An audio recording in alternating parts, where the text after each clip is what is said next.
Neymar tomando pipoca ao som de Chaves.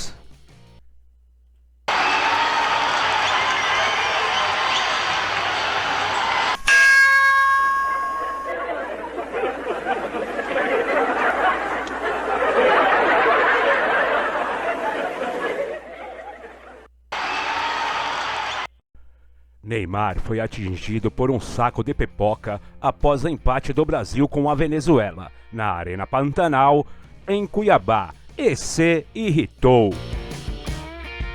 O saco de pipoca foi jogado por um torcedor em Neymar quando ele se dirigia para o túnel de acesso ao vestiário, após o tropeço por 1-1 pelas eliminatórias contra a Venezuela.